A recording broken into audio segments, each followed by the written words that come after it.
Oh, pakinggan natin mga bossing. Pakinggan natin ha. Eto, pakinggan natin itong isang balitang ito. Putragis to si Lacson talaga. Malakas talaga tama sa utak nito eh. Oh, si Ping Lacson daw, may gusto na naman imbestigahan yung commission on appointment sa pag-appoint kay Bunuan. Gago. Tanga ka talaga. Ano na naman ang gusto mong imbestigahan? Eto na nga, nandito na yung 18 Marines o 16 na lang dahil yung dalawa hindi yata nagpapakita na. Pero may 16 na Marines na naglalabas ng kanilang mga statements, saloobin patungkol sa mga nakatanggap ng maleta, nakatanggap ng pera, sobre-sobre, tawag dyan, paper bag na pera, multimillion na mga pera. Bakit hindi yun ang imbestigahan mo? Meron ka na naman bagong gustong imbestigang, hayop ka. Meron ka na naman bagong pangtapal sa katarantaduhan nyo dyan sa Senate Blue Ribbon Committee. Ito naman Commission on Appointment, padrino system daw sa Commission on Appointment. Pakinggan natin to, maiinis kayo. Scandal. Iniimbestigahan din ni Senate Blue Ribbon Committee Chairman Panfilo Lacson ang iba pang infrastructure projects ng gobyerno. Nadiskubre kasi na may mga hiningi o manong proyekto ang isang miyembro ng Commission on Appointments. Nalaman daw niya na may hininging proyekto para sa Commission on Appointment na taga-Congress o CA. Kasi itong si Bunuan, mga bossing, ano yan, natatayo siya sa harap ng Commission on Appointment at sasagutin niyan lahat ng mga katanungan para ma-confirm siya bilang isang DPWH Secretary. Tangina nyo, niloloko nyo pa kami. Malamang yan, yung congressman na sinasabi mo na yan, malamang yan, Duterte-aligned congressman na naman yan. Ito lang yan ito lang yan. Itong si Bunuan, ang naglagay dyan, si Bongbong. Si Bongbong Marcos ang naglagay dyan. Appointee ni Bongbong yan. Si Bongbong Marcos ang appointing authority. Kino-confirm lang yan ng Commission on Appointment. Sa tingin mo, kung inilagay yan ni Bongbong Marcos dyan sa posisyon na yan, tingin mo ang Committee on Appointments, kailangan pa nilang humingi ng proyekto kay Bunuan para lang ma-confirm si Bunuan? Tanga. Yang mga appointment na yan, yung mga inilagay ni Bongbong dyan sa mga posisyon na yan, yan yung mga gagawa ng pagnanakaw para sa kanila. Ito akin lang to. Malamang mali ako. Pwedeng mali ako. Pero inilagay ko yan sa posisyon na yan for the purpose na sa DPWH mangungulimbat ng pera yan na ipapadeliver sa amin. Yun na nga yung sinasabi nila ng mga 18 Marines, sila Gutesa eh. Yun na nga yung sinasabi ni Zaldico eh. Nilagay si Zaldico dyan sa Congress para yung pera ng Pilipinas utangin na nakawin at ibigay dito sa magpinsan na ito. At ang nagdi-deliver yung mga Marines na yan, 100 mahigit na mga Marines na yan. Ngayon, eto si Bunuan, inilagay yan precisely dyan sa posisyon na yan ni Bongbong para imanipula yung sindikato dyan yung sindikato dyan sa DPWH. Sabi ko nga sa inyo, yang si Alcantara, si Bernardo, yaan yung mga putang inang may-ari ng iskandalo na ito. Sila ang talagang promotor ng katarantaduhan dyan sa DPWH. DPWH lang yan. Meron ding Alcantara at Bernardo sa ibang mga ahensya ng gobyerno na nagpo-procure tayo o may pera na involved.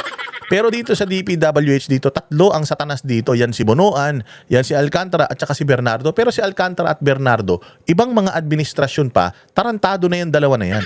Napapalitan yung mga DPWH secretary. Yung DPWH secretary, ino-offer na nitong dalawang ulol na to, yung yung pagnanakaw nila diyan, aaprubahan na lang nitong DPWH secretary na under my administration. Sige, pwede yan. Pero halimbawa ako, ang administration ni Duterte, naglagay siya, halimbawa si Mark Villar nilagay niya. And then si Mark Villar hindi corrupt. Yung scheme na ginagawa ni Alcantara at saka ni Bernardo na Ghost Project, alam nila na hindi uubra at hindi nila mababayaran o hindi nila magiging kasapakat si Mark Villar noong panahon. Hindi ko sinasabing totoo to, pero example lang to. Ang gagawin nila, mamananahimik muna sila. Sige, pakunti-kunting kurakot lang tayo. Overprice lang tayo ng mga proyekto. Kasi may mga proyekto na gawa nung panahon ni Pangulong Duterte, pero ngayon talaga wala ghost eh. So ngayon, nung nilagay si Bunuan dyan, itong dalawang ulol na ito, Alcantara at saka Bernardo, pwede na natin tong kasi magnanakaw yung nag-appoint dito eh. So kausapin natin, sir, meron activate ba namin yung Ghost Project natin? Scheme natin, yung tawag dyan, yung basta scheme, yung scheme natin, i-activate ba natin? Sige, activate mo. Kaya activated na naman yung mga ulol na yan. So depende sa administrasyon The corruption in DPWH has been there for the longest time. or since forever, nandiyan dyan na yung ano na yan, yung corruption na yan, depende sa administrasyon kung i-activate yung corruption na yan o hindi. Kapag hindi inactivate, magtatrabaho matino mga yan. Pero pag inactivate mo, magnanakaw yung mga yan. Ganyan ang ginagawa. So si Yusek Bernardo at si Alcantara, yan talaga ang salot sa lipunan. O yan yung may hawak nung ano na yan, kung paano ninanakaw ang pera, ino-offer lang nila yan sa mga politiko. Tapos yung mga politiko na inoferan nila, putangin na ngayon, nilalaglag nila. Mga nakakulong ngayon yung mga politiko na yan, or pwedeng makakulong yung mga politiko, tapos sila, state witness, tarantado. Sila ang pinuno dyan, sila ang utak. Gago, di ba? Tangin na, sabi ko nga sa inyo, lokohan portion talaga itong mga nangyayari na ito. So ngayon, si Bonoan inilagay dyan for that reason. Anong sinasabi nito? Ang pinsan ni Bongbong Marcos si Martin Romualdez. Do you think kung napilit nga ni Martin Romualdez pumirma yung mga pumirma sa impeachment ni VP Sara, ito pa kaya i-appoint lang to, ilan lang yung commission on appointment member ng CA diyan sa Congress, hindi ba kayang sabihan ni Romualdez yan na hoy, confirm niyo yan kasi diyan manggagaling lahat ng mga malita natin. O hindi ba? So kalokohan na naman tong ginagawa ni Ping Lacson na to, parang baliw talaga to Kung ano-ano iniimbestigan, eto na nga kompletos recados yung sinusumbong ng Marines kung hindi niya imbestigan, tas etong katarantaduan iniimbestigan para lang masabi may ginagawa siya Para sa confirmation ni dating DPWH Secretary Manuel Bonoan. Ang detalye sa Agenda Weekend Report ni Dexter Ganibe ng Abante. Nasa hot seat ngayon ang isang miyembro ng Commission on Appointments noong 19th Congress kasunod ng revelasyon ni Senate President Pro Tempore at Blue Ribbon Committee Chairman Ping Lacson. Ang alam ko 19th Congress Committee on Appointment, alam ko si Marcoleta, membro niyan. Si Marcoleta na naman target mo siguro. Tuwing na kasi sa pagkalkal niya ngayon sa listahan ng mga flood control at iba pang infrastructure project na umano'y hinihingi ng isang panel member ng CA kapalit ng pagkumpirma kay nooy DPWH Secretary Manuel Bonoan. Good afternoon. The first meeting of the Committee on Public Works and Highways. Sabi sa inyo ang target niya, si Marcoleta na naman dahil si Marcoleta Committee on Appointment. So gusto na naman palabasin nito ni Pinky na si Marcoleta ay humingi ng pera o proyekto kay Bonoan. Kapalit ng pagiging para ma-appoint si Bonoan. Di ba? Ngayon, ito si Rodante Marcoleta. Sa tingin mo, na-influensyahan ba ito ni Romualdez para i-appoint si grupo man yan, hindi lang naman siya lang mag-isa. So pwedeng siya ayaw niya, pero 10 ng mga kagrupo niya gusto, taasan ng kamay yan di ba? Let's divide the house. Who's in favor, who's not in favor. Di ba ganun lang yan O kung halimbawa, mag-isa lang siya, 10 yung kasama niya, o di 10 is to 1. So talagang siya lang yun yung sinasabi natin dito. Na ito na naman, papunta na naman ito doon kay Rodante Marcoleta. Nasasabihin na naman niya, corrupt na naman si Rodante Marcoleta. So gagawa siya ng paraan just to destroy Marcoleta. Pero, putsang ina, nag-fishing activity siya. Fishing expedition pala, activity. Fishing expedition. Nag-iimbestiga siya para madiin si Marcoleta. Pero eto na yung sa mga 18 Marines, ready na sila. Eto na kami, sir. Gusto na namin. Go na. Tara na. Ayaw naman niya. Walang hiya talaga. So ito, si Marcoleta na naman ang target niya. Of the Commission on Appointments in the first session of the 19th Congress is hereby called to order. November 22, 2022 nang isailalim sa CA confirmation si Bonoan, kung saan chairperson ng CA Committee on Public Works and Highways si Nooy Sagip. Well, according dito sa aking kaibigan, ang members daw ay si Villafuerte, Aurelio Gonzales, Isidro Ungab, Marcelino Libanan, Dan Fernandez, Johnny Pimentel, Rodolfo Albano, Cesar Herrera, Eduardo Gullas, Jervil Luistro, Adrian Amatong, Ruth Mariano. Wala naman pala si Marcoleta. Bakit si Marcoleta pinakikita nyo dyan? Di ba? Ayun yung members yun yung members. Wala namang Rodante Marcoleta dito. 19th Congress to, Committee on Appointments Wala naman si Marcoleta. Diyan kasi sa Senate, si Cynthia Villar, Bongo, Bato de la Rosa, Tolentino, Marcos, Bong Revilla, Grace Po, Joel Villanueva, Rizon Tiveros, Juan Migsubiri, Escudero. Ayun na. Baka ilalaglag na naman ni Ping dito si Escudero at saka si Bong Revilla. Sasabihin na naman nila na yung mga taga-Senate na member ng Commission on Appointment humingi kay Bonoan ng proyekto. Baka si Revilla na naman ilalaglag niya rito, si Villanueva at saka si Escudero dahil nandito sila Pati si walang hiya naman talaga. So wala sa CA si Marcoleta, pero tingnan mo dito sa bilyonaryo yung pinapakita si Marcoleta. Bakit hindi naman according dun sa nakita kong listahan hindi wala si Marcoleta ron, pero bakit si Marcoleta nandito?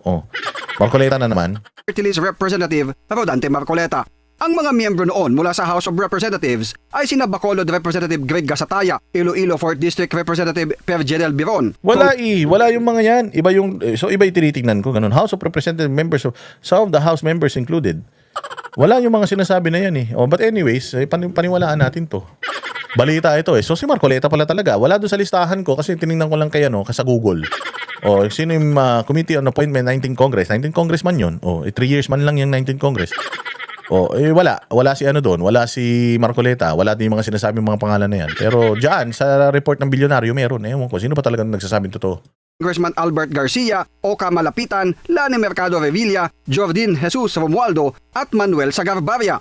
Sa isang panayam ngayong Sabado, sinabi ni Lacson na lumabas ang impormasyon habang patuloy siyang nag-i-inspeksyon kasama ang kanyang staff sa flood control project sa iba't ibang bahagi ng bansa. Nag-i-inspection kapag gagastos ka pa. Meron na. Ito na yung sinasabi ng Marines. Pakikinggan mo na lang. Sasalain mo na lang. Gigisahin mo na lang sila sa committee mo. Hindi mo magawa. Bakit? Damay kayo? Damay yung ibang mga senador dyan? Bakit? Hindi nyo kaya? Wala pala kayo Para matukoy kung alin ang posibleng maanomalya o guni-guning proyekto. Saad ni Lacson na may impormasyon siyang hawak na sa pagdinig ng... So yan na may impormasyon mong hawak. Puro ka impormasyon na hawak. Meron ka impormasyon na hawak na 70 plus na mga congressman ang kontraktor. Putang inang yan hanggang ngayon. Wala kang pinatawag dyan sa Senado. Hindi ba? May privilege speech ka pang nalalaman na ganun. Pucha, kala namin talaga magtatrabaho ka sa Blue Ribbon Committee. Yung pala, kinuha nyo lang kay Marcoleta yan para pagtakpan itong mga hudas na ito at yung mga kalaban nyo dyan sa Cavite. Matrabaho ninyo. Yang si Bong Revilla para trabahuhin ninyo dahil alam ninyo ang mga Revilla sa Cavite malalakas. Ang mga Lacson, mga taga Cavite yan. Ang mga Rimulya, taga Cavite yan. Kaya kita mo, tinitira dyan sa Cavite, dalawa. Si Barzaga at saka ang mga Revilla. Ano ba kasi ang plano ng Lacson, Tolentino at saka ng mga Rimulya dyan sa Cavite? Makuha ninyo yung Cavite, matanggal ninyo yung mga Barzaga at saka yung mga Revilla. Ay talaga, sasama ng mga ugali nyo CA sa confirmation ni Bunuan bilang DPWH Secretary, naging kasangkapan ang confirmation para makapag-appropriate o makapagsingit ang hindi pa niya pinapangalanang CA member. Sino naman sa hindi pinapangalanan? Dito nga sa 18 na Marines, pinangalanan na nila lahat ng mga dinilibera nila. Iimbestigahan mo na lang. So, gawaing Boying Rimulya din yung ginagawa mo na meron akong intel na nung panahon ni Pangulong Duterte, may na-deliver, pero hindi ko pwedeng pangalanan. Ganon din ang ginagawa mo. Ano yan? Magkaklase kayo? Ano yan? Parehas kayo na script? Kakapal ng mga mukha na itong mga to, Pero sabi ni Lacson na galing kay dating DPWH Undersecretary Roberto Bernardo ang impormasyon. Galing na naman sa putang ina nito yung impormasyon. Ito nga ang satanas Yan nga ang demonyo Yan nga ang totoong magnanakaw sa pera ng taong bayan Mantakin mo, sila yung naglalaban ng pera sa kasino. Sila yung nagbubuo ng bulto-bultong pera dyan sa ibabaw ng mga bilyaran. Sila yan. Sila kumukolekta ng mga pera.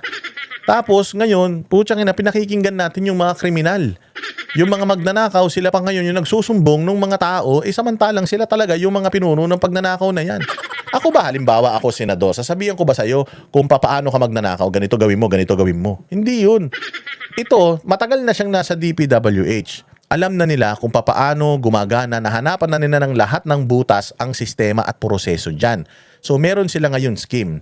Meron silang scheme o meron silang tawag dito, plano in order. Yung plano in order na yon, iaalok nila yon. Mr. Senator, meron ako dito. Meron ako ditong project na ready na, pwede ba kitang gamitin? Tapos bibigyan na lang kita ng komisyon. Gagamitin kita kasi may request kang project, bibigay ko sa iyo yung proyekto, pero bibigyan kita ng komisyon. Itong proyekto na to, uululin namin.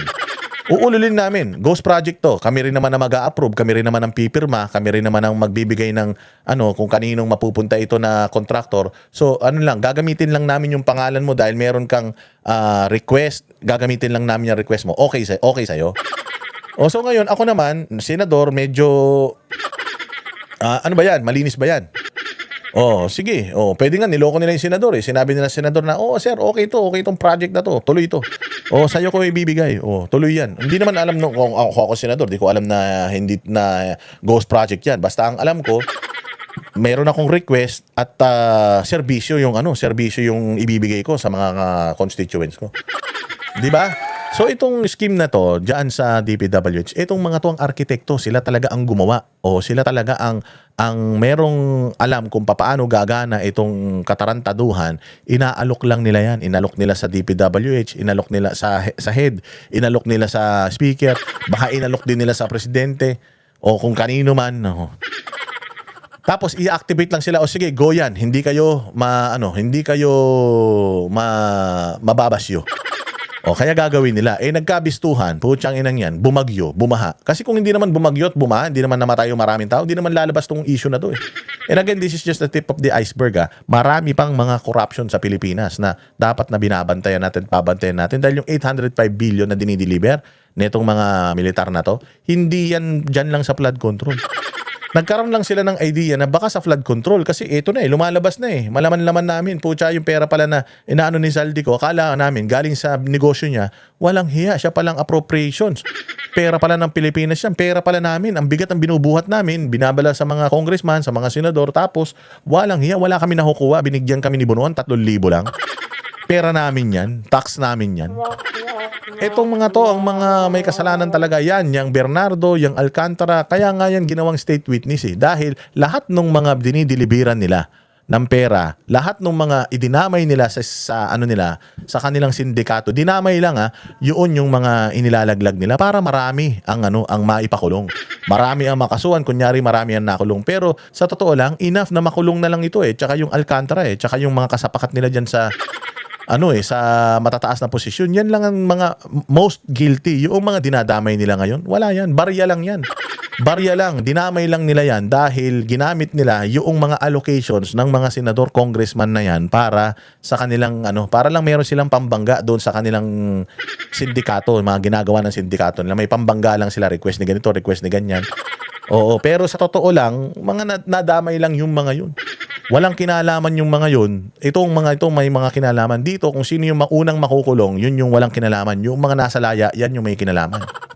Kaugnay ng pagsasamantala ng di pinangalanang kongresista na humingi ng mga proyekto kay Bonoan kapalit ng kumpirmasyon nito. Noon ding November 22, 2022, inaprobahan ng Commission on Appointments ang confirmation ni Bonoan. There is a motion to recommend to the plenary for the Commission to confirm the ad interim appointment of Secretary Manuel M. Bonoan. Secretary. Diba? Si Marcoleta na naman target niya. Dahil binibisto siya ni Marcoleta na pinagtatakpan niya yung administrasyon.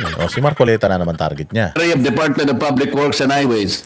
The chair hears no objection. The motion is approved.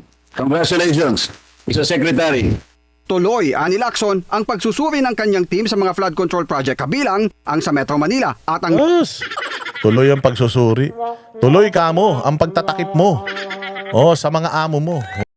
Kami ang boses ng masa, hindi natatakot. Katotohanan lang, di kami nalulunod.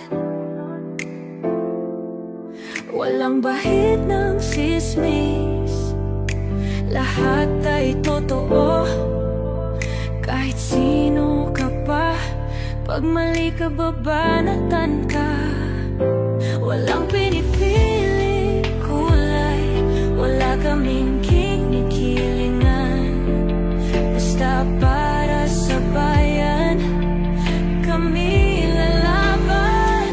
Pag tama palapakan, pag mali banatan, di matitinag, di matatakot. Para sa bayan, tuloy ang sigaw. Sa harap ng kamera, walang halong takot. Mga baluktot, lahat kayo'y tutumba. Ang hustisya at totoo, yun lang ang mahalaga. Kahit sinong harang, di kami matitinag. Walang pinipiling kulay, wala kaming kinikilingan. Basta para sa bayan. Pag tama palakpakan, pag mali banatan, di matitinag, di matatakot, para sa bayan tuloy ang sigaw. Kung nasa tama ka, ikaw ay aming kasama, pero pag mali ka, handa ka na bang mabasag? Banateros kami, walang inuunan, dahil bayan muna bago ang sarili.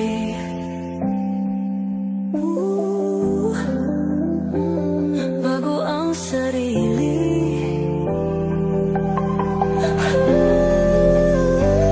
Pag tama palakpakan, pag mali banatan, banateros ang sigaw, katotohanan ang